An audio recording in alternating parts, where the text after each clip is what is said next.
Les dernières nouvelles de la presse sportive africaine et internationale en ce mercredi 16 octobre 2024. Les amis, n'hésitez surtout pas de vous abonner sur cette chaîne. Ah, c'est votre première fois de nous découvrir? Alors, c'est très bien. Vous vous abonnez à la chaîne, vous activez la cloche de notification et vous ne raterez absolument rien de nos actualités sportives. Bonne nouvelle également, les amis, puisque nous avons les 3W realdemadrid.com. Vous l'avez à l'image. Visitez notre site internet d'information sportive autour de la Casablanca, le Real Madrid. N'hésitez surtout pas, www.realdemadrid.com. Nous vous y invitons justement à le découvrir, ce site internet d'information. Si vous êtes madridista, vous aurez toute l'actualité, les podcasts, les lives de match également. Nous sommes sur TikTok, Real de Madrid. Entrez Real de Madrid et vous nous trouverez sur TikTok. Vous nous trouverez également avec la même prononciation, bien, vous nous retrouverez sur Facebook également, sans oublier YouTube où nous animons des matchs. Nous animons des matchs autour du Real Madrid. Prochain rendez-vous, le Celta Vigo. Déplacement à Balaidos. Les amis, soyez scotchés. Et bien oui, pour ne rien rater, il suffit seulement de vous abonner. Alors tout de suite, les éliminatoires de la CAN 2025 qu'abrite le Maroc. La 4e journée a livré son verdict hier et nous allons découvrir les résultats. 8 pays se sont qualifiés. Restez jusqu'à la fin pour découvrir ces pays-là. Et aussi, nous allons parler d'un certain Kylian Mbappé. Alors, nous allons au Gabon débuter justement avec un jeune qui a sublimé encore une fois, qui s'est imposé en l'absence d'un certain Pierre-Emerick Aubameyang. Les 249.41.com on parle, Sport 241.com on parle, Junior, Rodi Junior Effagué, le nouvel atout offensif des Panthères du Gabon. Lui, c'est un attaquant justement du FC Gomel en Biélorussie qui a inscrit son premier but sous les couleurs de la sélection nationale, confirmant ainsi les espoirs en lui placés par le public sportif gabonais. Et donc oui, le Gabon a créé la sensation, il faut le préciser, en s'imposant justement face au Lesotho 2-0. Et donc ce qui confirme justement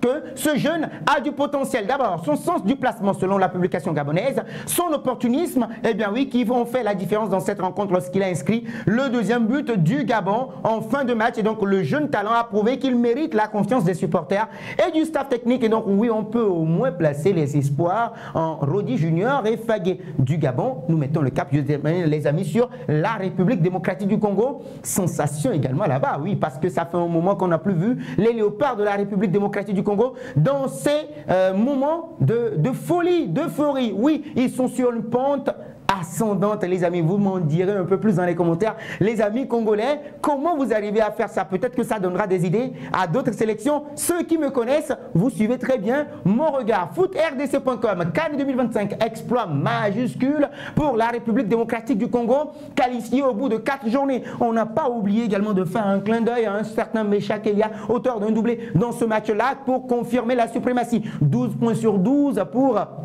la formation de Sébastien Desabre. On n'a pas oublié également de rappeler que la Guinée est derrière avec 6 unités, deuxième derrière la République démocratique du Congo, 12 points, la Tanzanie à 4 points et l'Éthiopie, un seul point complète le classement à 2 journées de la fin. Nous reviendrons sur la Guinée, mais d'abord nous allons en Algérie pour parler également d'une performance de belle facture également de Vladimir Petkovic, qui est en train de réveiller cette formation championne d'Afrique 2019 avec leur victoire justement lors de la 4e journée au stade de Kégué à Lomé, 1-0 petitement après l'avoir fait voler en éclats la formation des éperviers du Togo, 5-1. Oui, Vladimir Petkovic permet justement à l'Algérie justement de marquer 11 buts contre seulement 1 but encaissé. C'était face au Togo. Du travail bien fait et une satisfaction pour les joueurs selon la publication algérienne DZ Foot, qui n'a pas oublié de préciser que oui, les Fennecs, l'équipe nationale disputera effectivement dans un an sa 7e CAN consécutive, ce qui n'était jamais arrivé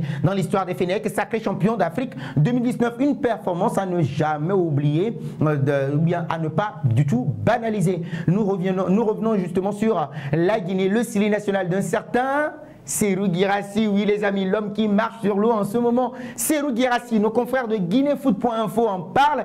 Bah oui, il a planté un triplé la dernière fois et là maintenant il revient avec un doublé. Abdoulaye Touré aussi s'est collé en marquant un but. Le deuxième but justement, et donc malgré un réveil des Éthiopiens en deuxième période et une légère domination, les Guinéens garderont leur cage inviolée jusqu'au coup de sifflet final de l'arbitre algérien Moustapha Gorbal. La Guinée s'impose finalement 3-0 et donc oui, se relance complètement dans ce groupe-là. Les Tanzaniens sont désormais 3e avec 4 points. La Guinée est 2e. On en a parlé dans ce groupe H.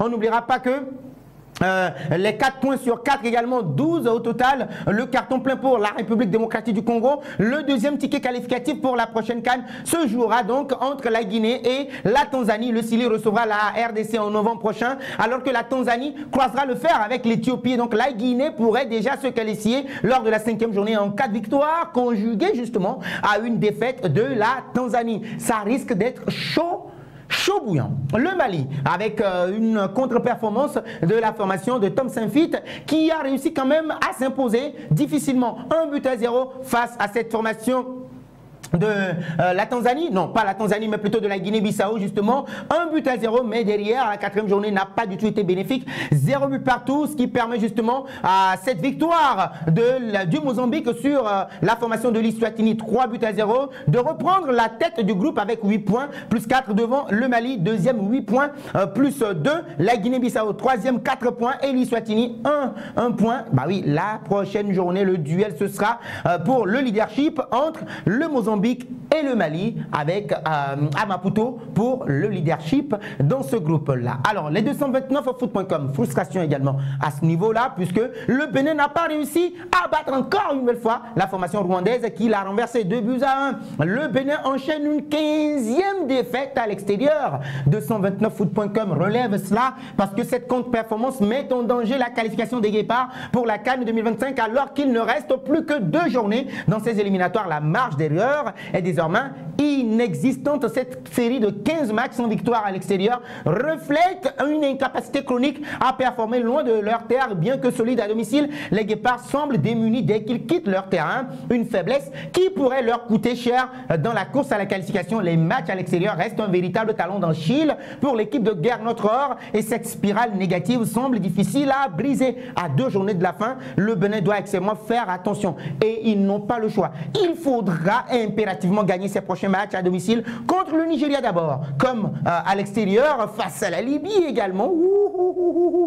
Ça va être chaud bouillant les amis, on gardera un œil très attentif sur les prochaines journées de ces éliminatoires. Le 360 Sport, nous sommes au Maroc, nous donne les pays qualifiés justement pour la prochaine édition de la Coupe d'Afrique des Nations. Bah oui, le titre est révélateur. Voici les 8 premiers pays officiellement qualifiés au terme de la 4e journée. Nous avons le Maroc, sans doute pays hôte, mais qui caracole justement en tête de son groupe devant le Gabon. On a le Burkina Faso qui est allé, l'Algérie, le Cameroun, le Sénégal, l'Éthiopie, que dis-je, l'Égypte et puis la République démocratique du Congo, tout en rappelant également que l'édition les 2 dernières journées sont prévues du 13 au 19 novembre 2025. Ainsi, au soir du 19 novembre, on connaîtra les 24 pays qualifiés pour la phase finale de la compétition. Ce qui va nous amener vers les journaux ibériques et parler de cette victoire également retentissante de la Roja espagnole d'un certain Alvaro Morata, buteur dans ce match qui a raté un penalty, 3-0 face à la Serbie et qualifié justement pour les quarts de finale de la Ligue des Nations. Marquant en Palace à 3-0. Que lesionne, quelle leçon justement de la part de l'Espagne qui s'est exhibée devant son public. Le Mundo Deportivo également à sa une placarde le même titre pour parler de fiesta. Sigue la fiesta, que la fête commence avec le coéquipier d'Alvaro Morata. On n'a pas oublié également de faire un clin d'œil à Aymeric Laporte, le défenseur d'Al Nasser en Arabie Saoudite, en Saudi Pro League, buteur sur corner de la tête également qui ouvre les hostilités. Et bien oui, à la une également de Sport, on en parle toujours avec la qualification classificados. Nous sommes bien classés, on est qualifié. 3-0 de l'Espagne face à la Serbie. AS également à sa une parle du même titre de cette victoire. 3-0 face à la Serbie. À Quartos con honores. Les quarts de finale nous honorent avec les champions d'Europe en titre qui sont là. Alors, nous allons en Angleterre et parler de la succession de Gareth Southgate. Pas plus tard qu'hier, on parlait de Carsley pour pouvoir continuer l'aventure. Malheureusement, ça ne serait pas lui. Eh bien oui, ce matin, les journaux britanniques dévoilent le nom Thomas Tuchel et les Guardian, que ce soit les autres également, ne font que parler de Thomas Tuchel. Tuchel time. German agrees to deal to be England's new manager. Il a accepté le deal d'être le nouveau manager de la sélection anglaise. Sport a également à sa une. England go for Tuchel. L'Angleterre part pour Thomas Tuchel. German will take pay cut to be Ted French-Burn, men's manager. Il sera le troisième, on va dire, le troisième, non? Oui, de l'ère, on va dire le premier allemand quand même, de l'ère des entraîneurs, des sélectionneurs des Three Lions. Tuchel to manage England. À la une de détails, Sport également. Thomas Tuchel, former Chelsea coach, will be first German in charge of national team. Il sera le premier allemand en charge de la sélection nationale. Le Daily Telegraph également. Tuchel, new manager of England, nouveau sélectionneur ou bien nouvel entraîneur de l'Angleterre. Le Mirror Sport également, ça une en parle. Is Tuchel, ex-Chelsea boss, to become the first manager, German manager of the Drey Law. And oui, il sera le premier entraîneur allemand de l'Angleterre. Sport Newspaper of the Year également en parle. Et Dark Day, attention, for England. Un jour sombre. On connaît tous la guerre footballistique entre l'Angleterre et puis l'Allemagne. Oui, on en parle également. Three Lions gamble on the German, but Tuchel only has 10 months to prove he's up to do it. Oui, il a seulement 18 mois pour prouver qu'il peut le faire. On verra bien s'il en a l'étoffe nécessaire. German Lands, Three Lions top job. He's a great leader, Hossein Ken Becks, fantastic Tuchel as England boss. Oui, il est heureux d'avoir Thomas Tuchel comme boss de l'Angleterre. Bah oui, ce sera Thomas Tuchel qui a la carrure nécessaire pour diriger cette formation. Le Daily Express Sport également, ça une reste dans cette logique-là. Hot to the touch. Oui, il y a de la chaleur. Ça sera chaud sur le banc de touche. Star Sport également reste dans la logique de Thomas Tuchel qu'on envoie justement à la tête de l'Angleterre avec ce titre, ce questionnement en quelque sorte. Et German in charge of the England team. Un Allemand en charge de la sélection anglaise. At least we will be sure to win the penalties. Oui, au moins, nous serons rassurés de gagner les tirs au but avec Thomas Tuchel. Ce qui va nous amener vers la France et parler justement de cette surcharge de calendrier pour les athlètes. Ah oui, l'équipe revient sur l'entretien exclusif de Raphaël Varane, champion du monde de 2018 avec la France, qui a décidé d'arrêter sa carrière, miné par une dernière blessure au genou et inquiet pour l'avenir de son sport roi à Raphaël Varane. Le foot est en sur-régime, la machine va péter et il a parfaitement raison. C'est pourquoi je nous demande de respecter les footballeurs. Kylian Mbappé à la une de Le Figaro Sport. Mbappé dans la tourmente, récit d'une séquence qui vire au cauchemar. Le capitaine des Bleus et attaquant star du Real Madrid se retrouve, selon la presse suédoise, au cœur d'une enquête pour viol. Les affaires et les polémiques s'accumulent. Les amis, ne pensez-vous pas qu'ils en font un peu trop là? Bah oui, quand on sait également que l'avocate a décidé de porter plainte contre la presse suédoise qui a dévoilé l'information. Alors les amis, quel est votre avis sur le cas Kylian Mbappé? Ça vend plus, on le sait tous, mais à un moment donné, il faut arrêter quoi. Il ne vit plus, Kylian Mbappé.